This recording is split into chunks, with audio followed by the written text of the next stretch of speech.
This is Thank You Mama, weekly lessons from mothers all around the world.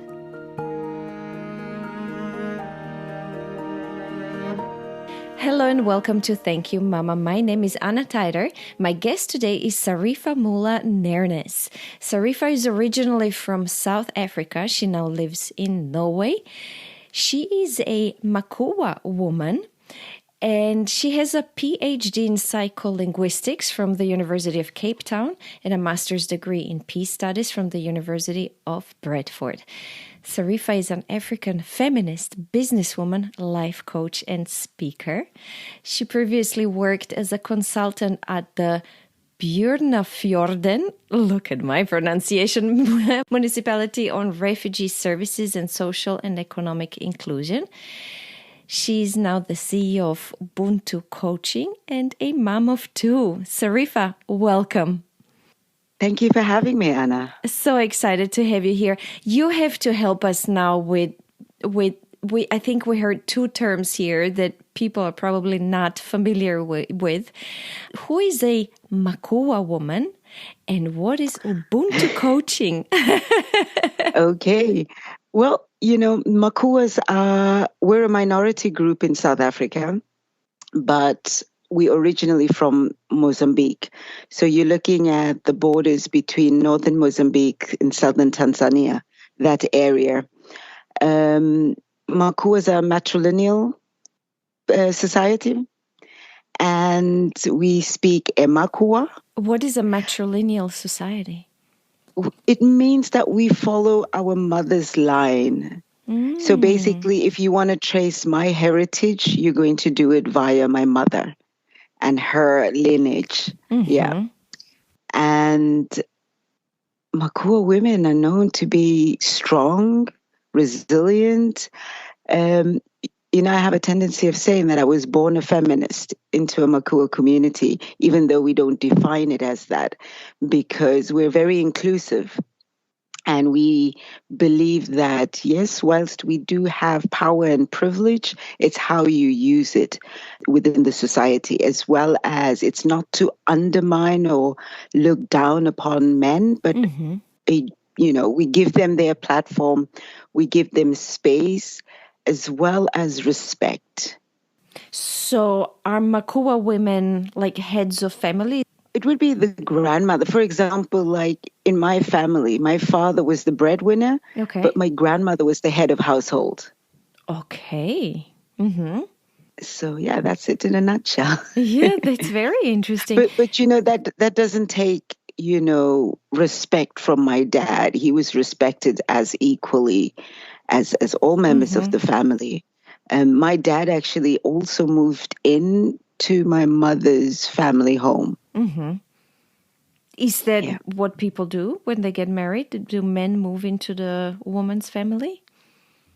It used to be like that in the old days, but not anymore. This is what my thesis was about, actually, looking at my community in South Africa and tracing the history. So it was a socio-linguistic study which looks at language and culture and how this minority group in Durban has managed over 100 years to maintain the language and culture in South Africa. And so I got to learn a lot more about who we are and where we come from. And it was very interesting. For example, in the old days, when a man married a Makhuwa woman, he had like a trial period. Everybody should have a trial period. And if he was unable to help you conceive, then she could take on another husband. But it was all done with respect and dignity and, a different dynamic from now. But there's so many elements of the matrilineal society which I find fascinating, even in terms of our upbringing. When we were growing up, the way we learned Islam, or the way Islam was taught to us, it was always highlighted the role of women in Islam and the wives of the Prophet and the women in the army and all these things. So I remember going to the UK to do my master's, and we were in Bradford. And I called home and I told my mother, I, I don't know if we're Muslim or we're practicing the right form of Islam, because it was so foreign to me in terms of, yes, women are supposed to be in the kitchen and women don't go to the mosque. And because we went to the mosque, I, was in madrasa every single day after school. And so we were very active, and women played a very active role and not just, left in the kitchen. Tell me, do Makhuwa women work outside of home? Yes. Okay. I mean, before it wasn't like that, but now it has evolved because everybody has a role to play, But now, because, society has evolved, so Makhuwa women work. And are daughters raised? Do you raise new generations in this spirit? We try to. I'm not going to, one of the challenges I think that I've also identified, when I was doing my thesis, was the fact that, for example, the political dynamic in South Africa, religion has now played a role in impacting the way Makhuwa society functions, particularly in South Africa. And yeah, it is evolving because there's a lot of challenges coming in from the outside. In South Africa, if you're looking at before 1994, the Makhuwa community lived in a little enclave. So we were sort of in our own space, and we're able to practice the language, practice our culture, practice religion. And it was with respect with the neighbors. However, a lot of challenges came in the post-1994 period in terms of looking at our identity within the Rainbow Nation. So a lot of challenges came with that, as well as, Islam practice outside or in many countries is a very patriarchal religion. However, growing up, there was that balance, like I said, in terms of an example I can give you. I remember one of my fondest memories of growing up was we always have these huge ceremonies, and everybody would read, the children and the men and the women, because we're all in this, more or less the same space. But at the end of everything, everyone would turn to my grandmother's older sister, and she would do like the closing prayer and then welcome people to the meal. And she was one of the elders in the community and well respected by all. So there was that balance between the masculine and the feminine, and respect for everybody and their role within society, which unfortunately, I must say that we're losing with the coming generations. And I think it's the lack of transmission of information and culture and understanding of who we are and best practices of our culture. The language, because language is the suitcase that carries culture, that carries traditions and all these other things. Yes, yeah. What I also love and miss, and partially this podcast is about, is respecting and valuing the wisdom of the elderly.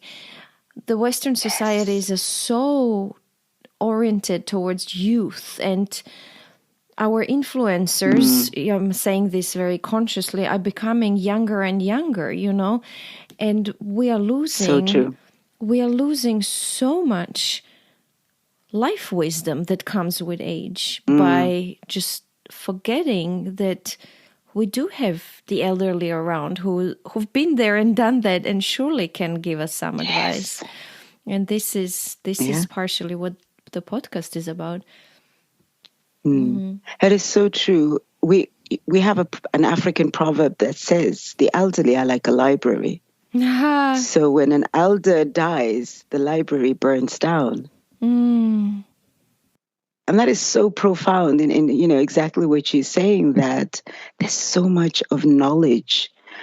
Everybody has a role to play within a society, and the elders are the bearers of the knowledge and the wisdom, And then you have the parent generation that are part of the socialization and raising of these kids, and then the kids who also have a role to play. We always say that, kids keep the elderly younger, and the elderly feed them with the wisdom to help them pave the way to success. So everybody is key within society. Everybody is important. Absolutely. Sarifa, tell me a little bit about Ubuntu Coaching or about your life a little bit. How did you end up in Sweden? No, sorry, in Norway. Yeah. Actually, funny story. I'll start with the latter, how I ended up here. I did my master's in peace studies at the University of Bradford many, many moons ago. And I got a scholarship, a Canon Collins Education Trust scholarship. But the scholarship was not enough. So I had to find a creative way to generate income. And I started DJing at the university. And what happened was I had most of my music, but one of the things that I lacked was reggae. And not just, your generic reggae. It was roots reggae, Israel vibrations and toots and the mailtos. And a friend of mine told me, listen, there's this Norwegian that has reggae music. And it was a bit of a shock at first, associating a Norwegian and reggae, not just any reggae, but roots reggae. And so I met this young man, and 20 years later, here we are together in Norway. Through reggae. Through reggae music and DJing at the university. And then fast forward, I moved here in 2008, 2009 to just give it a try and see what will happen in a new country. And so I ended up staying longer than I had planned. And I basically started working with the company as an assistant administrator to learn the language and just get my feet into the Norwegian space and the work environment. Thereafter, I ended up working for the Red Cross as a refugee guide coordinator, and that was to coordinate and recruit Norwegians that could be family friends to the newly settled refugees in the municipality. After 4 years of working with that, but I must say also not just recruiting Norwegians, but also shifting the narrative as to how refugees or foreigners are met when they come to this new country or to a new municipality, how to engage with them, give them the relevant opportunities for them to rise and to shine and to become self-reliant and to actualize to their full potential. And after a while of that and challenging politicians, a position came up in the neighboring municipality to actually establish refugee services within local government. And this was when the Syrian crisis or war started, and there was a huge influx of Syrian refugees. So I helped establish the Refugee Services and Inclusion Program in the neighboring municipality, which was Fusa, and then became also the coordinator of that program. And then in 2020, Fusa municipality merged with another municipality called Os, and that became Bjørnafjorden municipality. I worked there for about a year and then left. The challenge for me was also that I live in a different municipality. I took the Fusa job because it was 20 minutes from home. But then when we moved or merged the new municipality, it became like over an hour for me to travel to work. And you're a mom of two. And then I had my mom of two. I had to, in the mornings, drive my kids to school and kindergarten, which was in the opposite direction. So it was 20 minutes into the fjord, and then drive another 40 minutes, 45 minutes to get the ferry to get onto the other side. And the ferry ride was 15 minutes and then 5 minutes from the ferry dock to the center of the other municipality. So that was strenuous. And also as a mom, feeling guilty that my kids are the last ones to be picked up from kindergarten, from school. And then because I had to leave a bit earlier from work, so I took work home with me. Mm-hmm. And not having family time with them, because I also messed up, their after school activities, trying to follow up which day was soccer, which day was sports and all these other things. And so, and it physically and psychologically, it was taking a toll.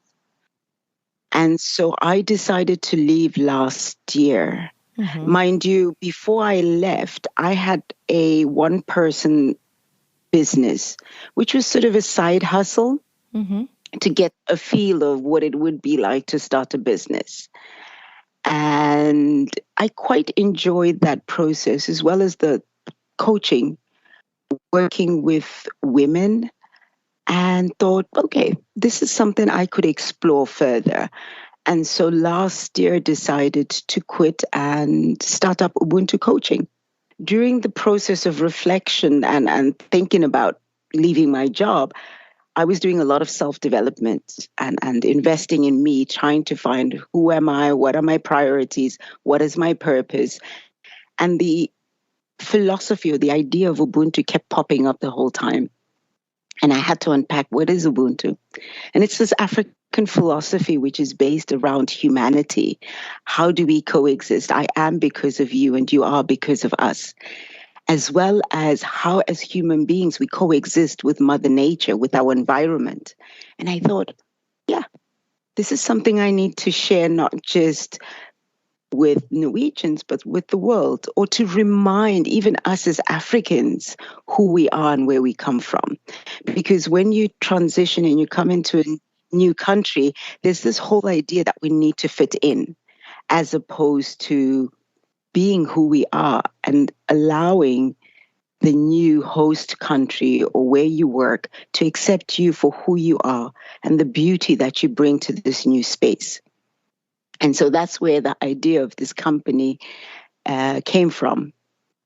And yeah, Ubuntu Coaching creates a space, safe space for migrant women to reflect on these questions of who am I, what is my purpose, to remember their true essence and why they are here, and to reclaim that and to rise and speak their truth unapologetically.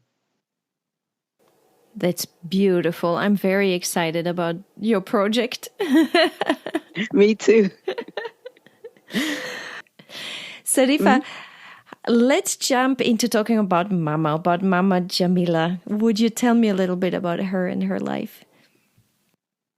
My mom, she's 70. She turned 70. We finally got to go down to South Africa and celebrate her in March this year. Oh, my mother. Yeah. We have a special bond, or I think we have a special bond, because she's born on the 14th of March and I'm born on the 15th of March. And so there is this connection. And sometimes I think that there's a lot of me that comes from her, both positive and negative. I have to be honest about that. She's an amazing woman, very strong, resilient, hardworking.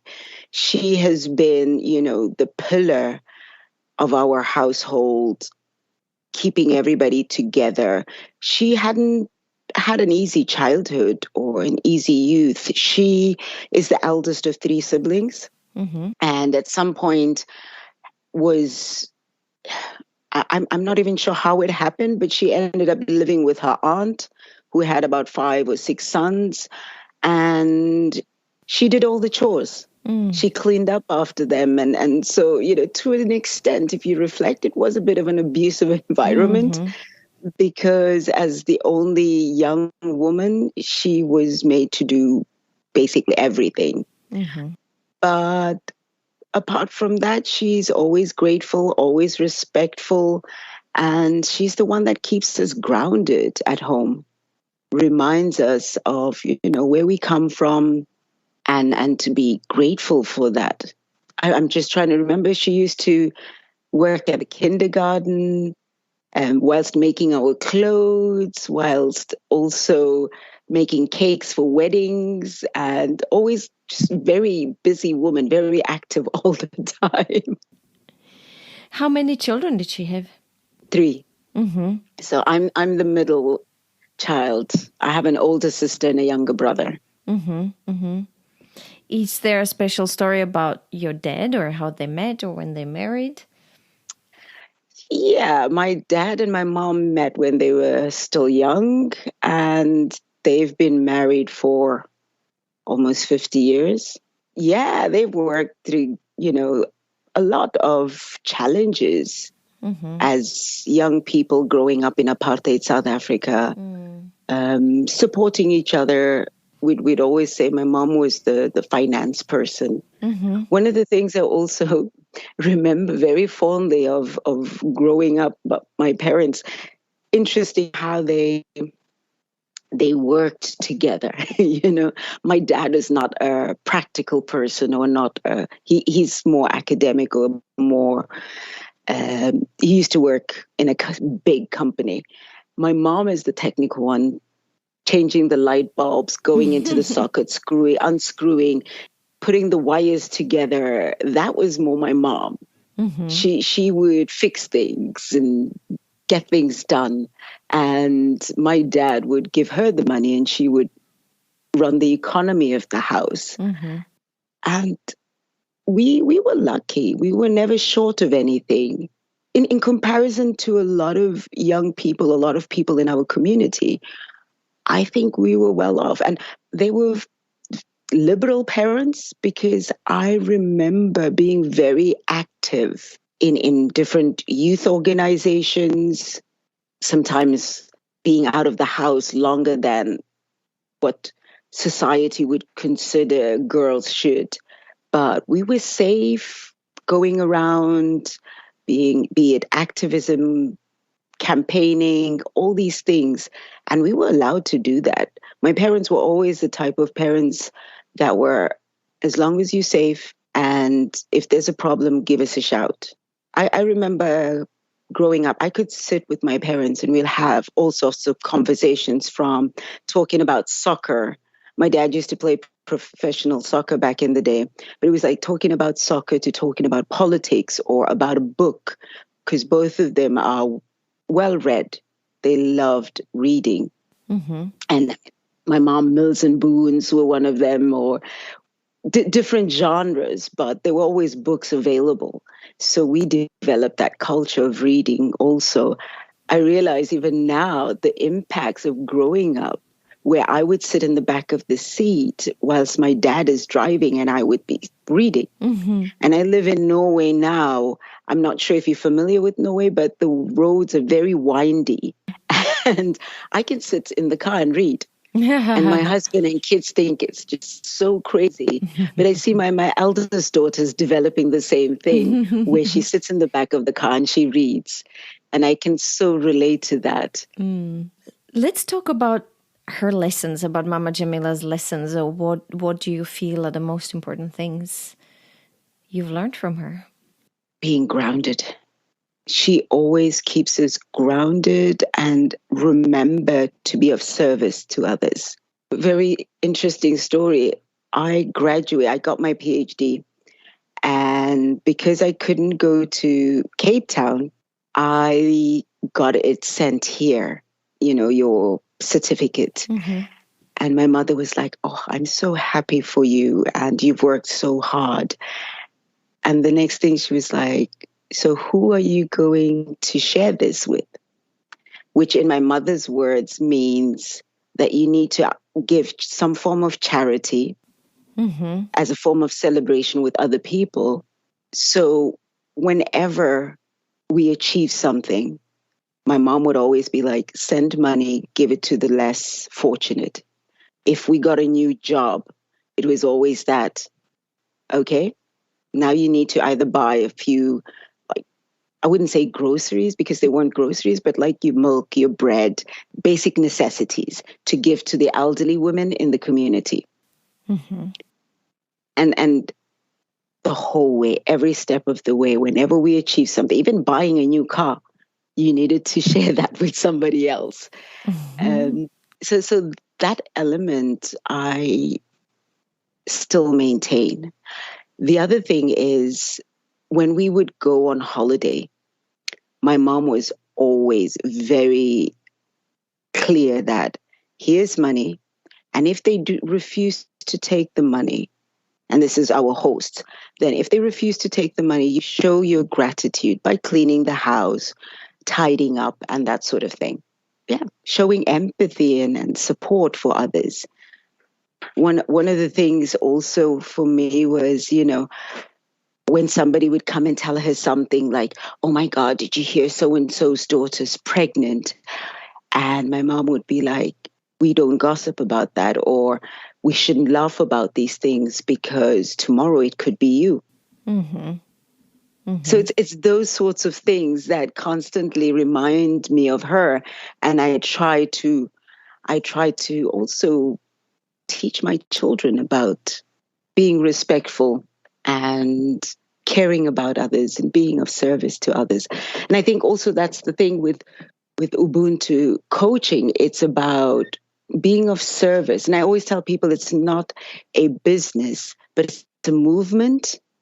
It's a movement to shift the narrative about Africans in the diaspora. It's a movement about creating a better future, better world for our children. Is there more you'd like to share about what you've learned from her? Or should we jump into the question of, was there anything important that you had to learn yourself? Something that she was not able to teach you? Yeah. I think being fearless. And this is something I'm still learning. It's a tough question because my mom loves us. I wouldn't say loved, she still loves us. But it was always like, oh, be careful, trying to protect us all the time. Mm-hmm. And I see myself doing that with my kids too. I mean, for me, it's being fearless. Yeah, I that love would be that. one thing. Mm-hmm. Being fearless. Yeah. I always say that our parents did the best with the tools that they had. Yes. And we have to love them and accept them and embrace them and also give thanks for that. Mm-hmm. And there are things that we have to learn. I'm learning to have more courage and to be fearless and come out of my comfort zone and try new things and be more visible. Mm-hmm. I mean, this is one of the challenges for my company is me being more visible on social media, for example. Mm-hmm. My mom would be like, "Oh my God, no, be careful! Don't put too many pictures out there and all that." Well, I would be like that too. Yeah. But I realized that again, I'm not putting up private pictures. I'm putting up stuff for my company, and so that's a different dynamic. Mm-hmm. But it's also a tough question because for me, growing up and being in the safety of my community had a particular element and gave me a particular sense of confidence and courage. And I did a lot of things in my youth and my early adulthood, which I'm grateful for because of who I am and where I came from. Like, I used to speak on an international platform as a young person because I had the support of my parents and the encouragement. And I had a lot of amazing people around me. I started volunteering at a very early age, and I worked for this organization called the Umtapo Center.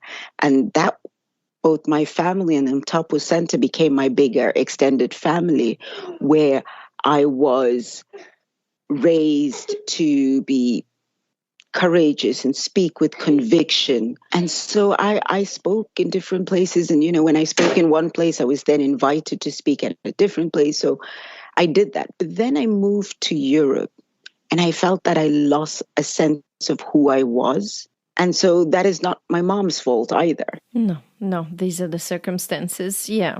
Yes. Yeah. As well as being faced with patriarchy, being faced with a very, you could call it toxic masculinity, which I wasn't used to. And so I always say moving to Europe, moving to Norway even, was me growing up again. And now I'm coming full circle where I'm working out of that and evolving and coming back to who I am and my authentic self. And so this rediscovery of who I am is the journey that I'm sharing with other women who have come behind me into Norway or other European countries to say, let's not forget who we are and the lessons that our mothers and our grandmothers taught us, because that will give us the foundation to, if we fall, bounce back up. Mm-hmm. Sarifa, thank you so much. This was so beautiful. Thank you. Is there anything else you'd like to share before I recap and just remind the listeners of what we've learned from Mama Jamaila? No, that was it. Then let's recap very quickly. So as lessons we learn from Mama Jamaila, who is a Makhuwa woman, as we just learned, is being grounded and respecting others and being of service for the others and having empathy and supporting others and having respect for others and what's around you. I love the don't gossip one. That's so important. Being of service, I think already mentioned. And something that you wish she taught you was to be more courageous or more fearless. And I heard from what you were saying that she was, as all us mothers are, trying to be maybe a little bit overprotective, asking you to be maybe more careful than one needs to be. I think this was it. Yeah. Sarifa, thank you again for being my guest and widening mine and my listeners' horizons and teaching us so many new things. Thank you for having me, Anna. And yes, just apologies. I have a little sick baby at home. So if there's extra noise, bear with me. Such is life with motherhood. You know what? I have a little sick baby at home right now as well. Oh. Only that he's 7, so he's sitting in his room and reading books. But that's motherhood. No, my baby's 6. So yes, thank you. And all the best. Thank you. If you enjoy Thank You Mama and want to help it grow, please take the 2 seconds to leave a 5-star review on Apple Podcasts. It really helps. If you'd like to get in touch, you can send me a mail at info@thankyouMama.net. You can also find me on Instagram, Facebook, and Twitter under Anna Tajder, that's Tajder. This was Thank You Mama. Come back next week, subscribe, and tell your friends.